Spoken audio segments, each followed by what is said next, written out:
How you doing, brother? What up? Oh, this is a new one. Unnatty as fuck.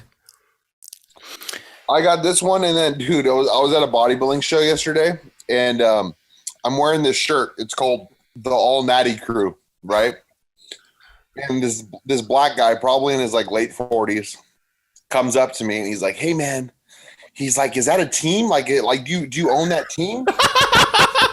And like you could tell he was like 100% natural, and like he wanted to like join like an all natural team.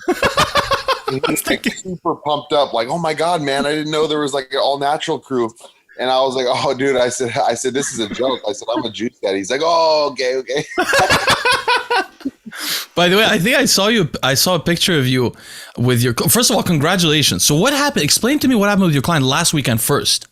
So I had 3 clients last weekend. So 2 of them took their class and the overall, and one of them won the bodybuilding. And then in the PCA, the bodybuilding champion goes against the classic physique champion in the overall, which is really fucking weird.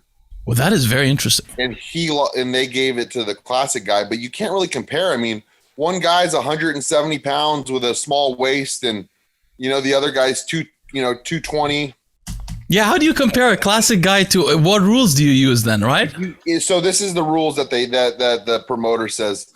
They say who would represent the pro league better in their class at the pro. So they're saying basically that classic guy would do better in the pro ranks right now than that bodybuilder would do in the pro ranks right now. But it's always the case that the classic guy will do better because the classic is less competitive it's easier to get at a higher level of classic with less time. They should compare the better physique, Yeah, well, just to explain what I mean is that like if you had the best proportions, it might take 2 or 3 years to get to a top level in classic physique, just depending on your body dimensions naturally, right?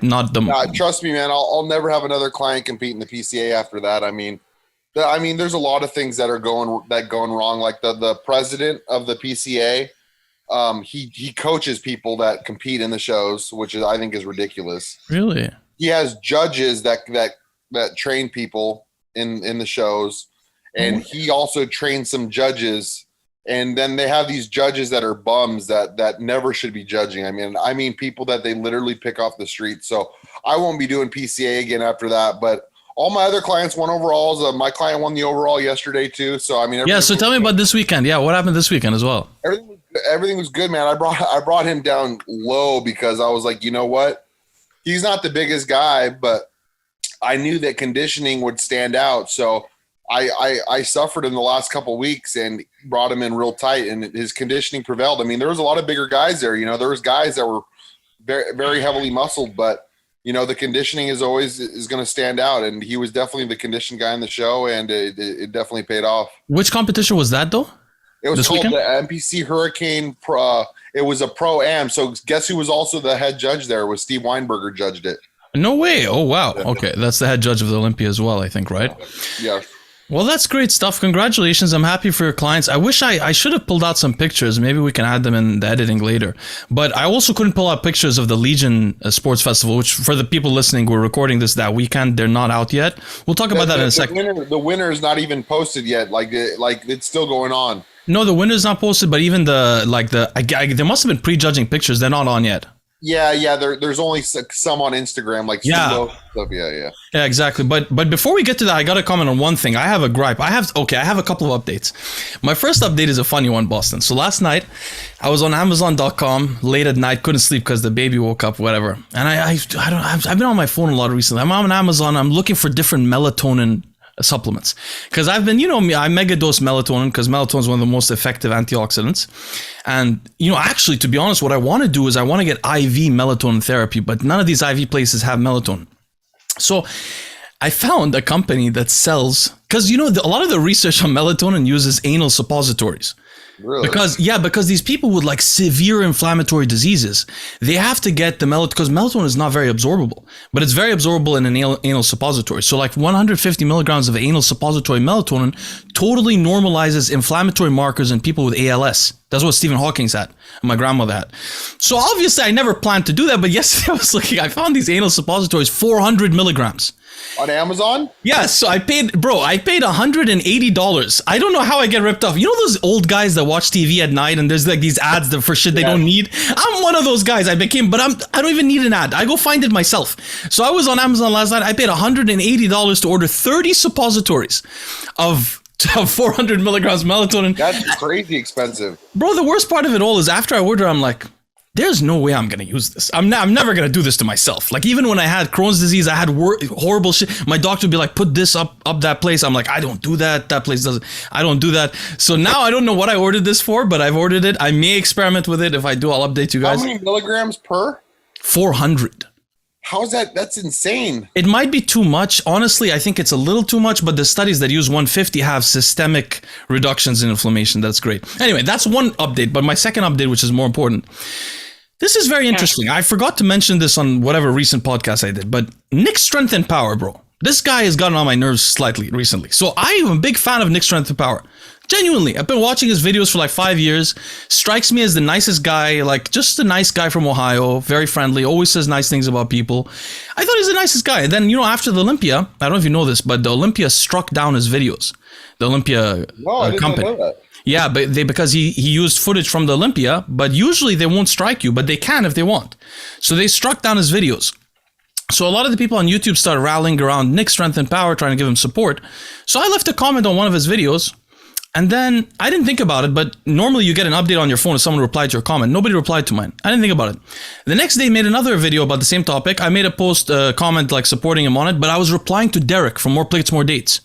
So when I replied to Derek, again, nobody replied to my comments. So I was like, this is weird. Let me go see my comment. I see my comment. There's no likes on it, no nothing. This is very weird. I asked Lucie, go check my comment from your account. She goes to her account. The comment's not there. Like, wait a minute. I'm blocked on this guy's channel. But why am I blocked on his channel? Okay, sometimes I used to have comments, but they're always positive ones. So I don't know why. So I go to my phone. I say, I'm going to go Instagram DM Nick Strength and Power. So I go on my phone. I search Nick Strength and Power. I find Nick Strength and Pokemon. I find Nick Strength and photography. I'm he had me blocked for a while too. I don't know why. I'm like, what's going on? So I go to the Nick Strength and Pokemon and I message him and I'm like, hey buddy, I just wanted to let you know I thought very well of you. I don't mean anything harm towards you. I don't know why I'm blocked on your YouTube. No response. Then I realized the guy obviously he has a Nick Strength and Power Instagram. I'm blocked on that one. I open it, I can't open it. I'm like, this guy has preemptively blocked me. Like, I've never messaged him on Instagram. He found my account and blocked it. He had blocked me too, and I had messaged him like, why, right? And he was like, oh, it's a mistake. I don't know why. He's like, let me unblock you. Like, he said it was, I don't know. And that's why I was confused. So I was like, how could it be a mistake? Because you'd have to find my account because I've never messaged you. So what I did was I posted a story on my Instagram. Hey, does anyone know why Nick Strength Power blocked me? So he surely heard about it. People messaged him. I'm still not unblocked. He never sent me a message, nothing. The guy doesn't like me, but I have no idea why. I thought so well of him. Bizarre. Maybe I'll reach out to him.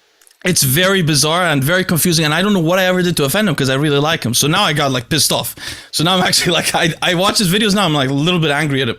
I'm like, oh, motherfucker. Anyway, okay. So the other thing I want to talk to you about is this cyst thing, bro.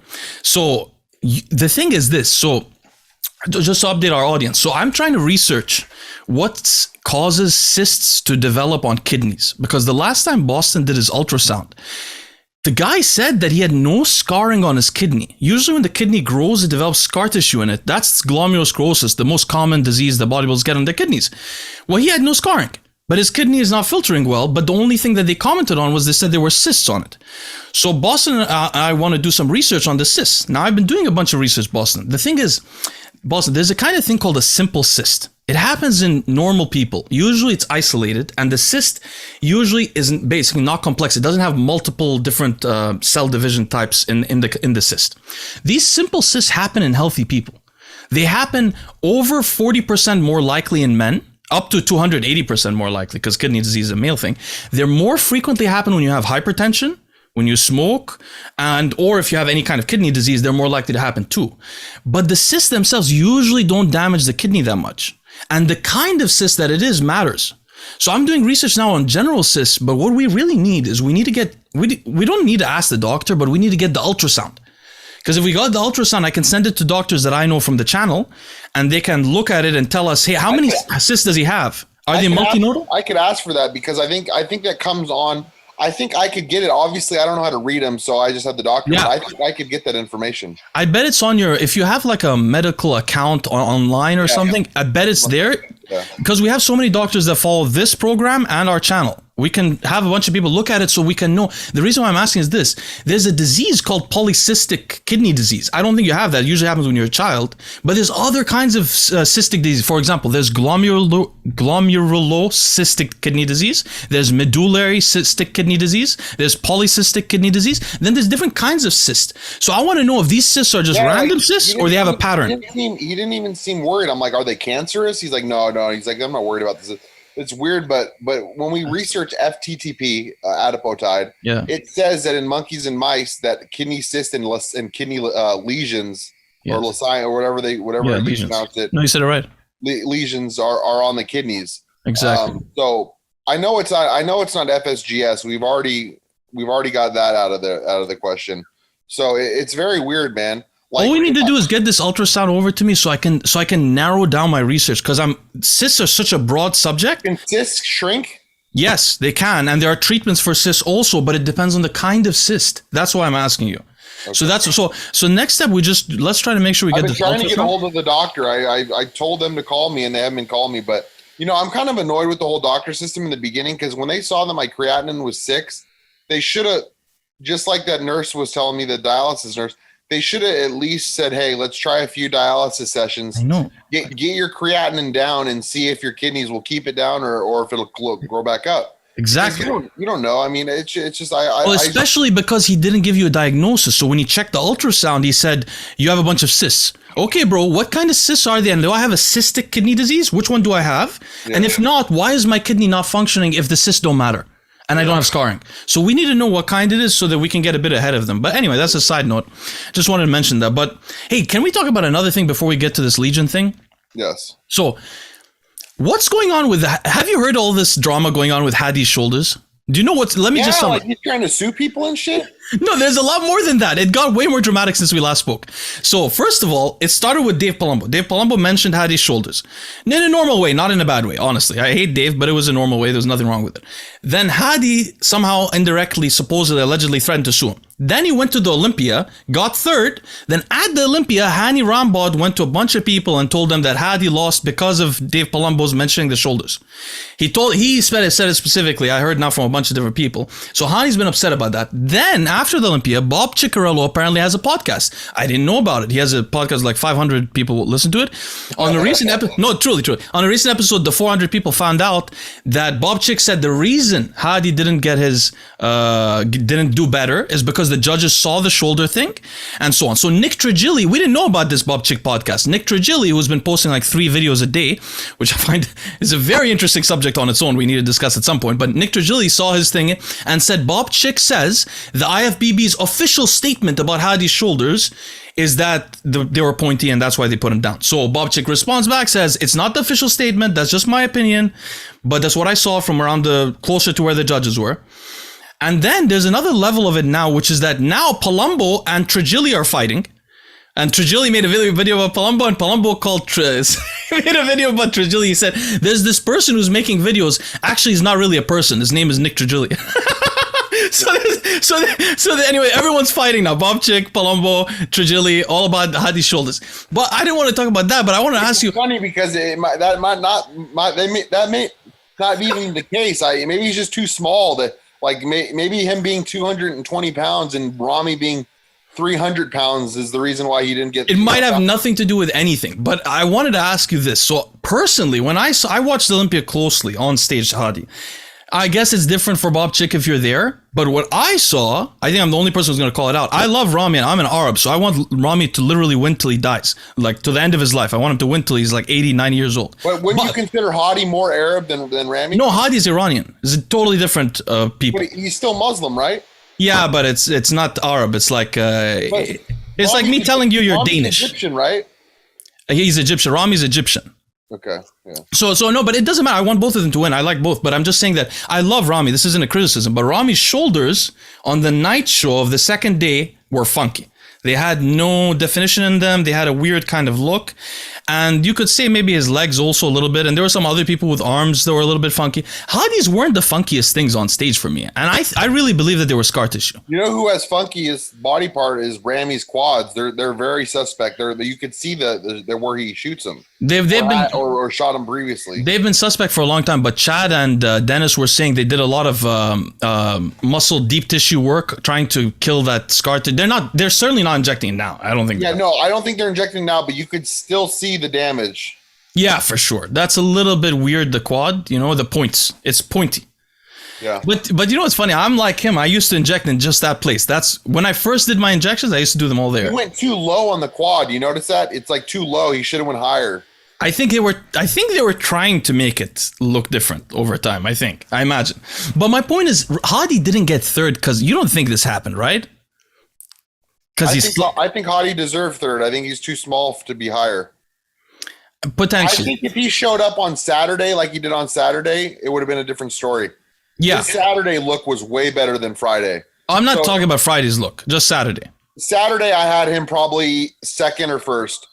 100%. Yeah, same. Yeah, but Friday, I didn't actually. I mean, for Friday, it was crazy how much different he was on Saturday. Hani said that he brought him in very, I guess, depleted a bit on Friday. And then once they were there, he said he realized this was not going to be a conditioning show. So they loaded him up as much as they could. So I guess probably next year they'll make a different choice, I guess. But okay, let's talk about Legion. So Legions usually happens in San Diego, right? Because I've been to it before. I think it's in San Diego, yes. It's usually there. I don't think it's there this time. It's in Vegas or something like that. But first of all, have you seen what's going on? Have you seen any of the pictures? I've seen how Clarita's in the mix with Regan and Sergio, yes. Do you have Clarita winning from what you've seen? I think so, because of conditioning. Me too. Right? Me too. It's unbelievable. 175 guy made these tall guys look like crap. Because they're not conditioned. It's crazy, man. Not at all. Not compared to him. They're not in. I can see what you mean now. Like they seem. I don't know if it's water or fat. It might be fat a little bit on Sergio. I don't know, but they're not in condition to the point where when you compare them, forget the glutes and hams. Everything is different. Well, I should be getting an update here soon about who wins, so I'll let you know. Yeah, I would have Sean winning. So I wanted to talk about a couple of topics on this. First of all, Sean is awesome for competing in this kind of class. Like at his size, it's a legendary thing. If he wins, it'll be really legendary. I think he deserves it from what we've seen. Yeah, I mean, I think if they don't reward conditioning and they have Regan win, then these bodybuilders are not gonna go for the conditioning. But can you have Regan win really? Because Regan, when you compare him to Sergio, looks lightly muscled. He looks like he's not muscular. Sergio's too soft, I don't think, to be first or second. I know, but I feel like Sergio puts Regan in second. Because when you want to compare, if you're going to say Regan beats Clarita, which is hard to do, you'd have to take a really out-of-condition guy to beat Clarita. You'd say it's because of his shape or size. And then Sergio has better size, at least muscle size, I think. But, okay, let's talk about Sergio briefly. Did you notice this guy is doing the same thing as in the Arnold? He's constantly wiping down his belly. He's sweating on stage just like Hunter was, but it's from the belly. He's definitely retaining some fluid up there. He's constantly, and then in between poses, he lets the pose go completely and he goes totally relaxed between every pose. I'm not totally relaxed, but he like holds himself down, but he doesn't hold the pose with the other guys. I don't know if he's not in good condition or what the issue is. He was a letdown at the Arnold too, you know? Yeah. I feel like he's not landing it. He has so much potential and the years are going away. Yeah, man. I mean, that's all he does for a living. I mean, he has the muscle size. He just needs to come in shape. That's it. I feel like he just has so much drama in his life. Whenever you hear a story about him, it's like, I was going to do this, but this drama, I have personal issue here, personal issue there. You can't have so many personal issues. Yeah, you know who also was a big disappointment today? He looked terrible. Was Patrick Moore. Oh, I didn't even see Patrick Moore. I didn't even see what he looked like. Cedric McMillan. I wanted to talk about Cedric next. Yeah, but wait, how was Patrick conditioned? It was way off from the Olympia, like way off. He got rid of Chris Aceto for this. He prepped himself. So he fired Aceto, which he fired Aceto a couple of years ago because I had messaged him and he told me he had fired Aceto a couple of years ago because he wasn't happy with how many diuretics Aceto used. He told me it was too many. He thought he wasn't happy with all the diuretics, and then he ended up trying to find a new coach. I guess it didn't work out. Went back with Aceto. didn't like how he looked at the Olympia, I guess, fired Aceto, started making these posts saying that he's going back to the old school way of dieting and old school way of doing things. And dude, he was way off. Like, he was way better at the Olympia. Oh, that sucks. That sucks. What is this old school way of? Isn't Chris pretty conservative? I mean, he's not crazy. He's not. Chris is pretty crazy when it comes to diuretics. Yeah. I just thought he used aldactone and then he's very mild with anabolics and stuff, but he loves diuretics, man. He's Luke Sandow. When Luke was with him, he was hospitalized from diuretics and dehydration. It has happened. Yeah, it has happened. I know. Yeah. I don't know. I have a soft spot for Chris. My client that I just had just a half diazide on Friday night. Huh? That's it.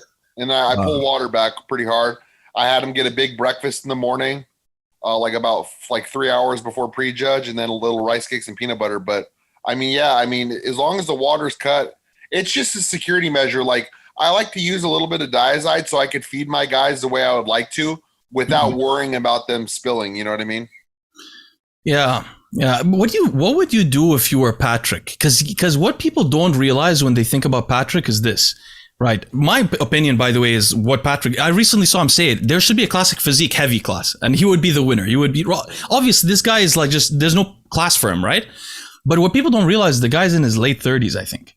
So if you're talking about like you want to mutate and have some crazy growth, that's not possible at that age anymore. Well, it depends. It depends, Leo. Don't you think because he only got started with bodybuilding like later on in life, in his like 30s, that he can? You would think so, but potentially depending on the person's what they've done with their life. But basically, cells are less likely to divide as you get older. So the potential is lower as you get older, depending on how much stress you've had in your life. The more stress you've had, the more cells will be senescent and they can't divide like that. But basically, anyway, if anything, this guy should go to Hani or go to Matt Johnson, who I know. He tried to go to Hani. Don't agree. He told me that he tried to go to Hani. Oh, really? Okay. When I had messaged him a couple years ago, he told me that he had a call set up with Hani. Phil Heath set it up. And I guess probably didn't go the way that he wanted, because Hani only trains people that are sponsored by Evogen, right? Like, you have to be part of Evogen, so it probably didn't make sense for Hani. Plus, dude, Hani's smart. He interviews these guys. He handpicks. Like, if he doesn't think someone's gonna be the next big thing, he's not gonna take him. And he probably thought, listen, he probably had a conversation with Patrick, and it didn't click. You know what I mean?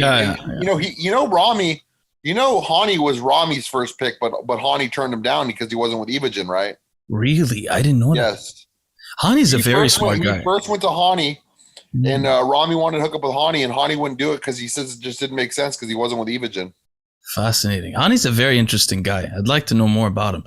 What's interesting about him? I had many conversations with him in person because I used to work at the Max Muscle in Walnut Creek, and he would come in. And, this is right when he had Evogen, like in the very beginning, he only had like a few products. And we've gotten arguments before in person at shows and stuff.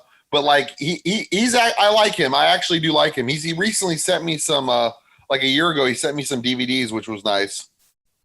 He's certainly we can say, I think he's probably the best coach around. There's 100%. No question about it. Yeah, Hani is number one, dude. Like I'm not even his guys that he's always on point. Yes, absolutely. Now, what do you think about Cedric's life? Okay, this is my opinion. I don't know Cedric very well, but I see this guy for like 10 years straight underperform, except maybe a couple of Arnolds. He did okay and came in condition.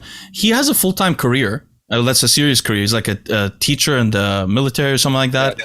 And unless he quits his career, I feel like, why risk your health so much? Because I know he's not competing all the time, but he is 280 or 270. I'm sure he doesn't take many drugs. I'm not saying about the drugs. I'm just over saying 300 in the off season, though. Yeah, I'm just saying because of the size, just the size.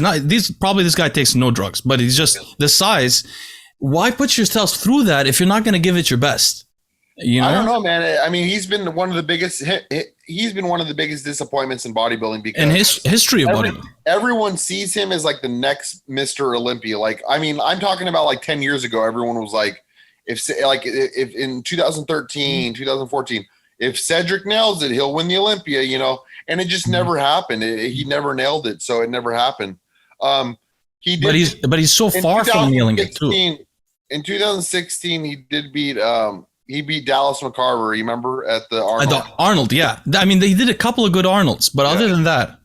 Yeah. So, I mean, my thought would be like, you've had a great career, you know, why not retire? Why put yourself through? He has kids. He has a family too. I agree.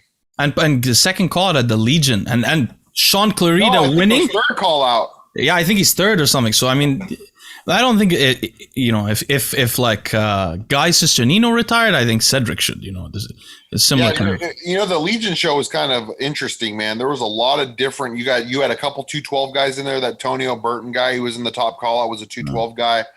There was a lot of people in there that could have been first call out that weren't. I know.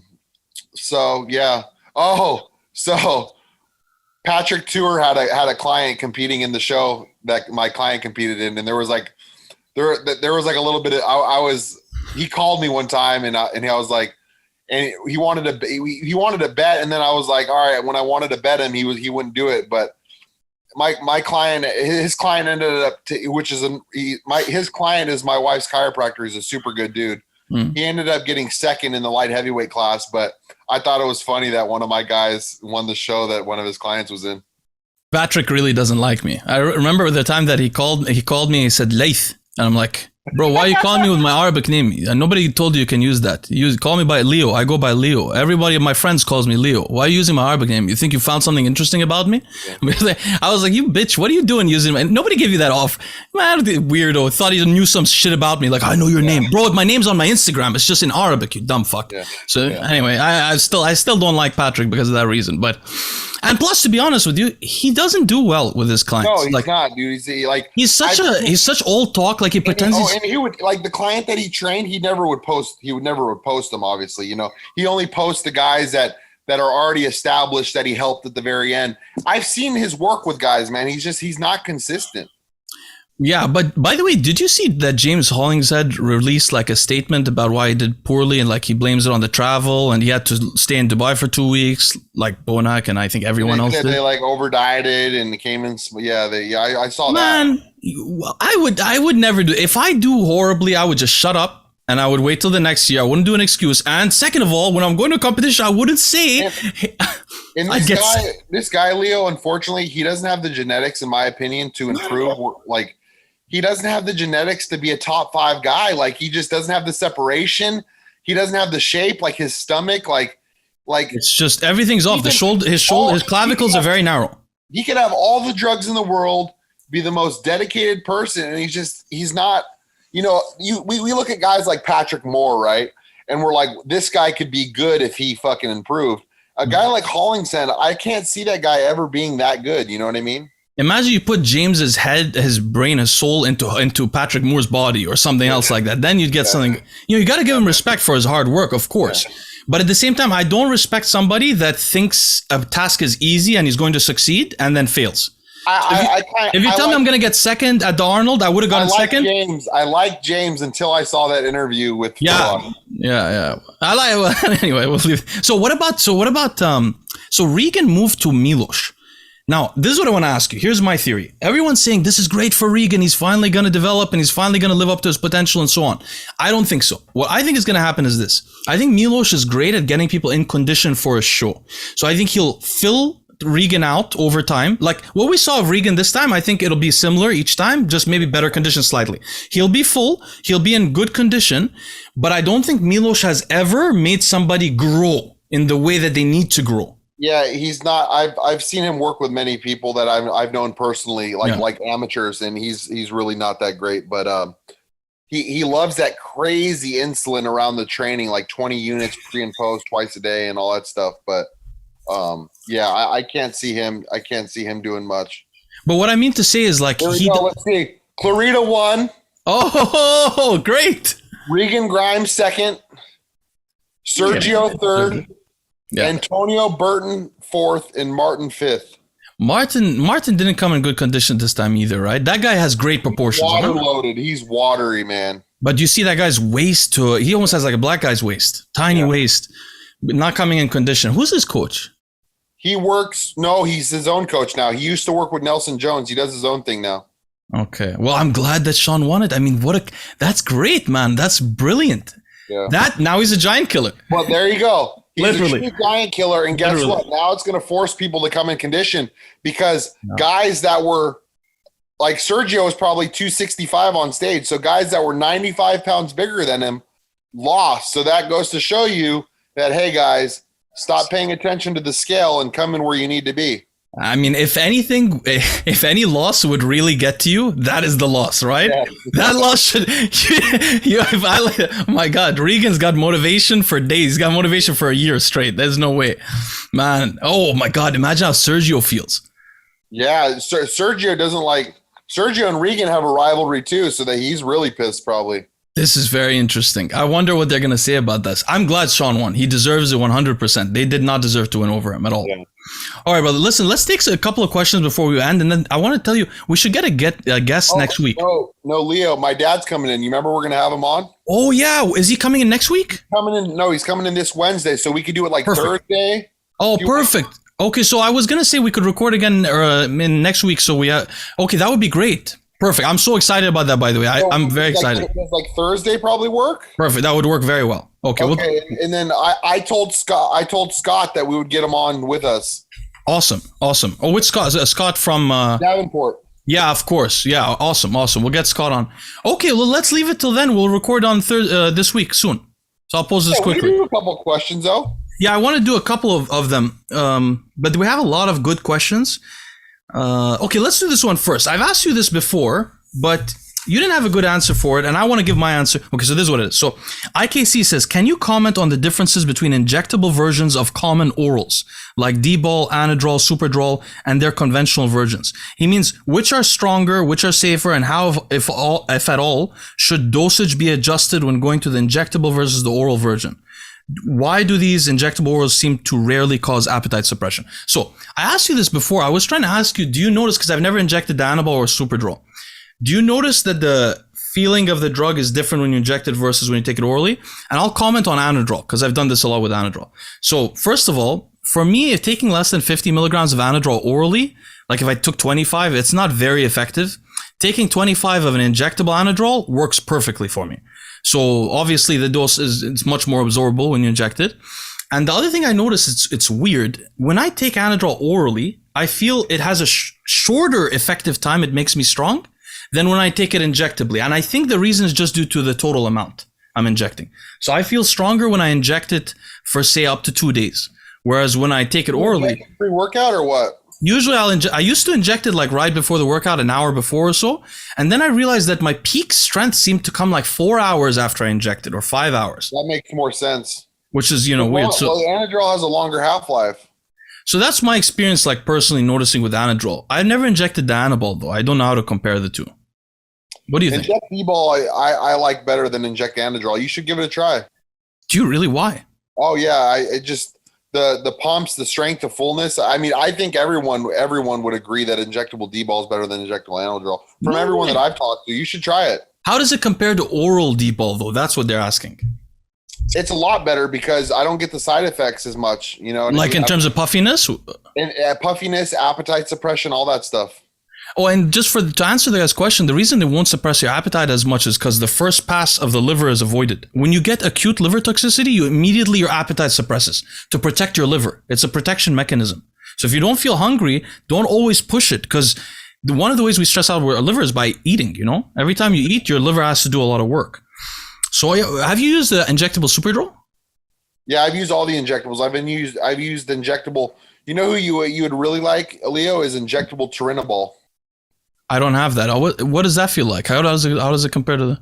It's like different, man. It's like, to me, it's like stronger than the injectable Anadrol. It's like the oral version is real moderate, but something about that inject version, Skirox on my forum carries it. What the hell? That's very interesting. Hey, by the way, you know that Pentosan website you sent me? Yeah. The vet one? Apparently that vet website, some people, subscribers have been saying, is being faked online. Like there are different websites using the same name, and you order from them, you pay, and then they don't send you shit.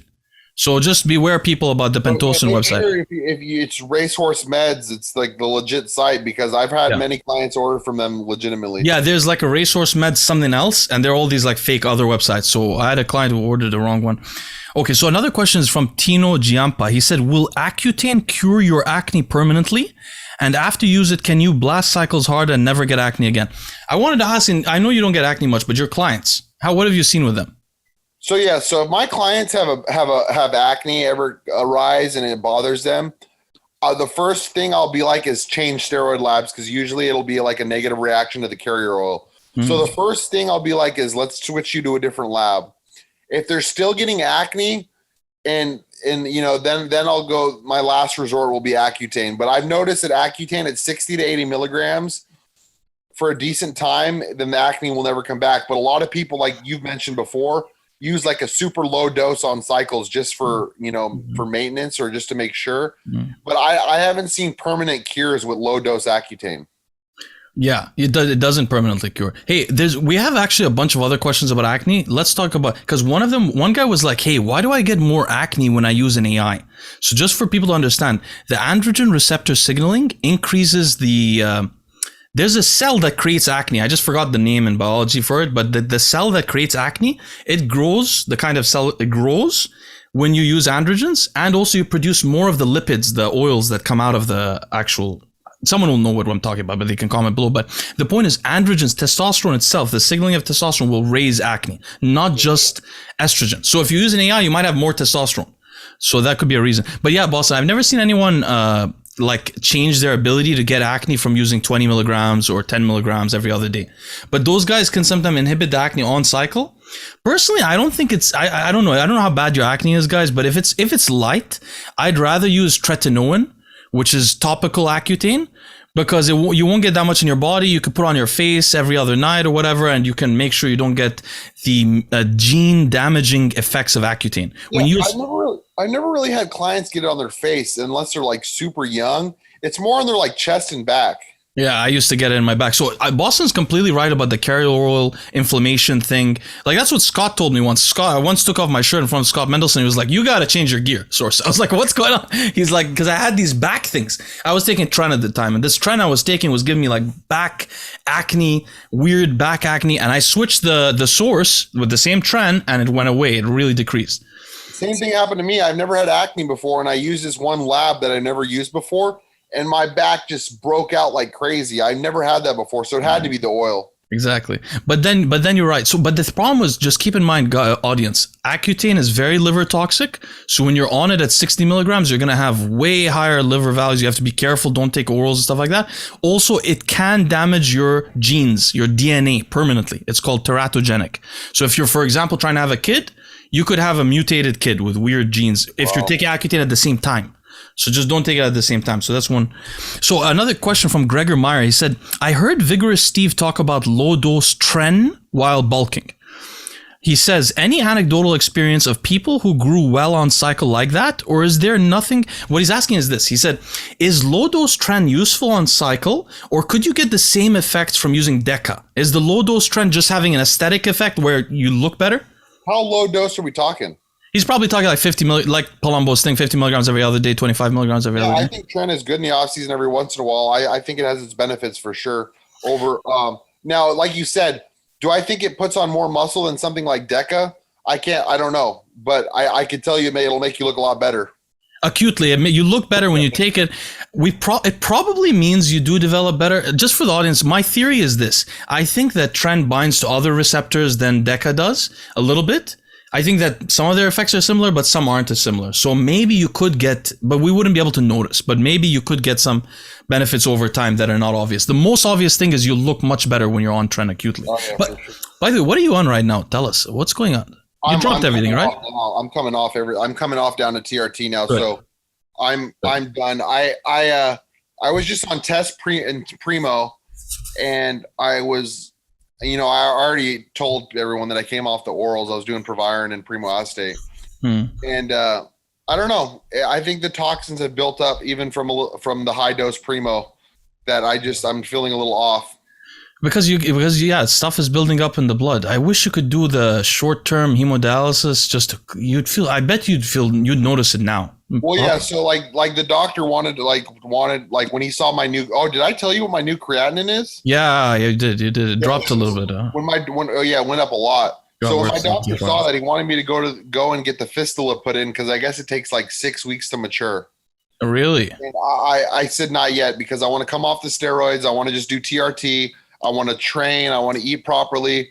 And I want to see if I can get that creatinine to go back down to 7 or whatever it was. Well, but first of all, let me tell you something. You want the fistula, bro. I want it. I don't have kidney problems. I want it. If they told me put it on you, I'd be like, bro, this is awesome. I can do the IV all day. You can IV it all. Can you? Yeah. Can you anything IV with an insulin syringe? You just put it in. I don't know how it exactly works, but absolutely, you can IV anything. You have a straight line all day. You don't damage your body anymore. Have a long needle, though, right? Huh? No, you have to have some kind of apparatus. It clicks in, but like the point is now you no longer have to worry about damaging your veins at all. So you could do glutathione daily. You could do like things change. So like, don't be so against it. You think when I get the fistula, I could honestly do my glutathione in there? You absolutely can. When they build that thing in you, they give that also to cancer patients, for example, because they inject them with stuff all day. It's not just to clean out blood. It's the same kind of device. I can use just like an insulin syringe or something? I don't know how the device works, but it's going to be very easy. I mean, you're going to be able to. Yeah. I mean, I was thinking about it myself. I went to the IV clinic recently and I was thinking like, I want to go 3 times a week, but it's going to damage my veins over time. I was like, what if I build a little device I put it over here? So, I want to do it. We have subscribers who do it. When I end up getting a transplant, can they remove that fistula? Yeah, they remove it. Then you have a bit of scar tissue built up there. That's all. But it shouldn't be anything crazy, right? No, it's just it's a little bump. I've seen on people before. They gotta have good veins, so they're going to go on my forearm. That would be the best. I mean, that's awesome. Yeah. See, don't be so averse to it. We have subscribers who don't have diseases who have the fistulas in. Yeah. So I'm probably going to do that. Now, Leo, I do plan on running steroids when I'm on dialysis because everyone I talk to, like everything that I'm in my room that I'm just going to save, because I do believe that everyone that I've talked to said they feel fine when they run steroids on dialysis. Well, it's just going to be, you're probably going to feel better than you do now. It's just because right now the blood is not being filtered. By the way, guys, for the audience that doesn't know, Bostin and I send each other emails. So I've been sending you emails recently about this antioxidant status, right? That's the thing. You have all this oxidative stress from your bloodstream has molecules that are damaging your cells, but your body's not filtering it. The second you start filtering it, your semen parameters get better, your brain fog will get lower, everything will. So, if I were you, I wouldn't resist. So you think I'll be able to have a kid easier while I'm on dialysis? I am 100% sure. Once you go on dialysis, the oxidative stress in your semen might decrease by 30%, 20%, something like that. Immediately, without anything, just immediately, within a week, it's going to get better. And then you can also, if you have the fistula, you could be doing the antioxidant stuff often. She's supposedly getting her period tomorrow, so I'm crossing my fingers. But yeah, I should probably just listen to the doctor and get on. Even though I feel fine right now. Either way, no matter what you're going to do, either way, it's great to have the port. The port's not a bad thing. Do you agree, though, if my kidneys are still working a little bit, which obviously they are, that going and doing the clinic 3 days a week would probably be fine to start with, and then I could switch over to the daily? Any amount you do, bro, is going to make your kidney deteriorate at a slower pace. So right now, the toxins in the blood, they go to the kidney, and every time they go there, they cause little oxidative stress and inflammation because it's too many toxins. So if you use the machine to get rid of some of the toxins, your kidney is less stressed. It deteriorates slower. That's why I've been pushing you to get into dialysis quicker, because the kidney won't have to filter blood that's as toxic. You're not against dialysis in any way. You don't think no. The heart I don't think it's going to make you dependent on it or anything like that. I've read a lot about it because of you. I've read a lot about it. I really don't think so. And I shouldn't be scared to get on not it. At all. Not at all. Everything will just be easier. Even if you wanted to use steroids, it'll be healthier. Yeah. So personally, I would, and that port thing, I have no issue with that. I'd get it right now, to be honest with you. I want a doctor to try to convince me, because the problem with me is I just can't go to a doctor and say, hey, dude, install a port. They'd be like, you're crazy. What are you doing? But if a doctor told me, do you want a port? I'd be like, of course I do. Let's go do it now. I think that now that I had this conversation, I'll probably get it put in. I'm glad I convinced you. If they do the emergency cath, the one in the chest, that's what is you don't want an emergency one. You want it to the right place. That like a forearm would be. I want to do it now because they says it takes 6 weeks to mature. What does that mean? just for the scar tissue to lay down around the thing so it doesn't hurt you anymore. It's very stable. You know what I mean?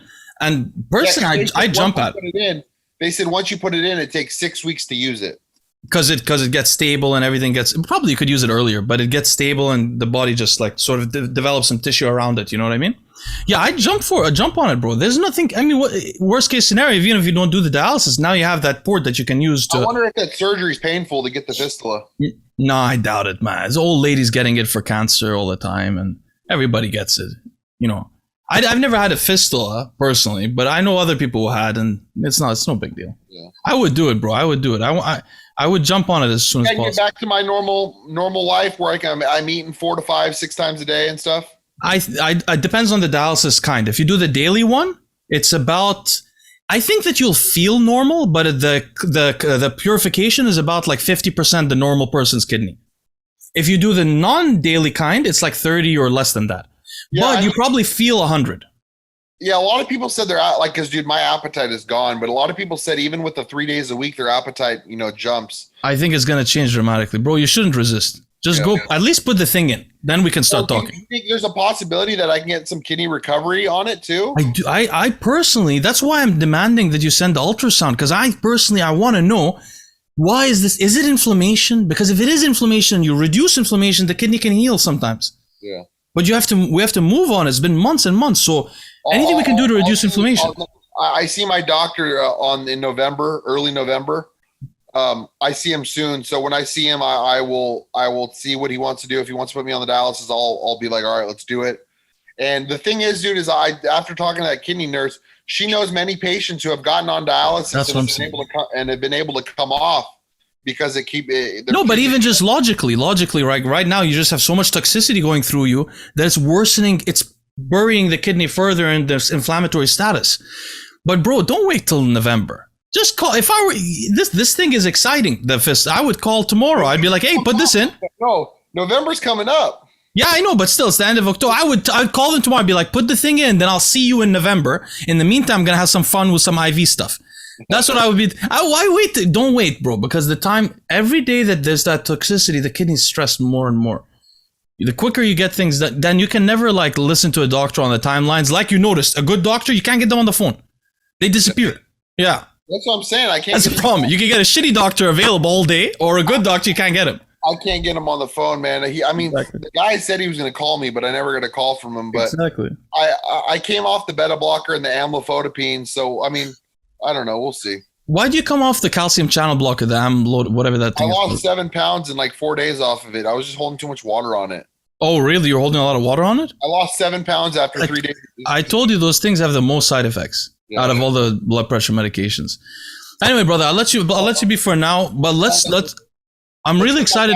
Let's get my dad on Thursday. I'm really excited. Oh, great. And then I'll know your dad so I can text him and say, hey, go put the fistula, get the fistula done. I need to pressure you because I don't know how you're not moving on this. I'd be moving on this, honestly, for the IV stuff. It's hard, man, because when I don't take steroids, I feel great. I feel fine. No, I know, but I'm not saying the dialysis, but just the fistula to have it, that's fun. I mean, there's no excuse to not get that. No, you're right. I could get the fistula and not necessarily start the dialysis. That's what I'm saying. Just get it done. And just why not do that? And then if you need the dialysis, like you're ready to go if you need it. You know what I mean? Yeah. All right, brother. Okay, we'll talk during the week then. I'm really excited to meet your father. This is going to be a great episode. It'll be awesome. All right, brother. Talk soon. All right, bye-bye.